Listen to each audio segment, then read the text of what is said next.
జాతీయ ఉపాధి హామీ పథకానికి కేంద్ర ప్రభుత్వం వేతనాన్ని రోజుకు రూ.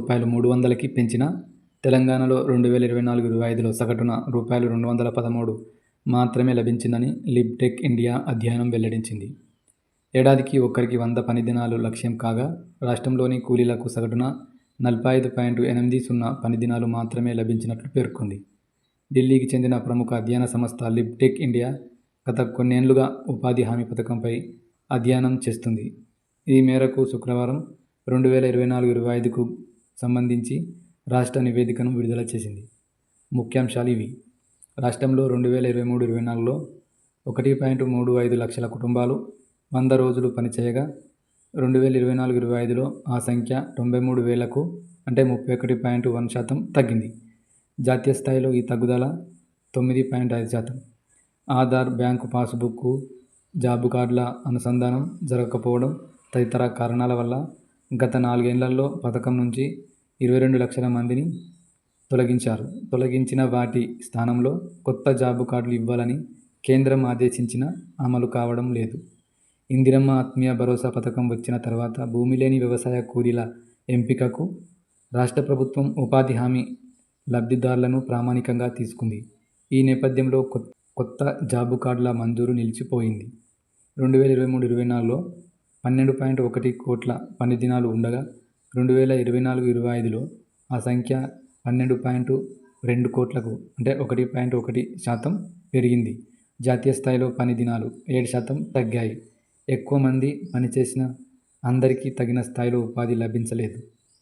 కుటుంబాల పరంగా చూస్తే సగటు పని దినాలు 47.1 నుంచి 45.80% తగ్గాయి.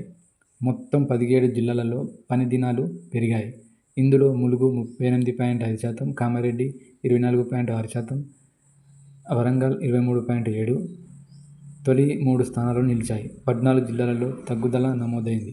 రాష్ట్రంలో గత ఏడాది ఏప్రిల్లో 88%, మేలో 35% మేరకు పని దినాలు పెరిగాయి. తెలంగాణలో వ్యవసాయ ఆధారిత వ్యయ నిబంధనలను ఉల్లంఘిస్తున్నారంటూ మే 24న కేంద్ర గ్రామీణాభివృద్ధి శాఖ లేఖ రాయగా జూన్ నుంచి పని దినాలలో క్షీణత కనిపించింది. రాష్ట్రంలో 2023-24లో 25.33 లక్షలతో పోలిస్తే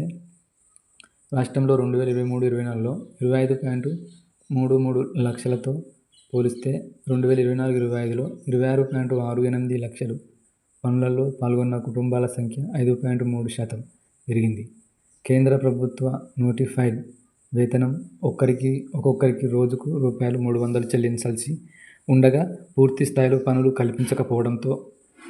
కల్పించకపోవడం వల్ల సగటున రూ. 213 అంటే 71% మాత్రమే పొందారు.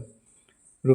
300 చొప్పున లభిస్తే 3,663 కోట్ల మేరకు వేతనాలు రావాల్సి ఉండగా రూ. 2,607 కోట్ల ఆదాయం మాత్రమే వచ్చింది. 2023-24లో నోటిఫైడ్ వేతనం రూ. 272కి గాను సగటున రూ. 181.03 మాత్రమే లభించింది. నిర్దేశించిన దానికి వాస్తవ వేతనాలకి మధ్య అధిక వ్యత్యాసం ఉన్న రాష్ట్రాలలో తెలంగాణ ఒకటి అని లిబ్టెక్ పేర్కొంది.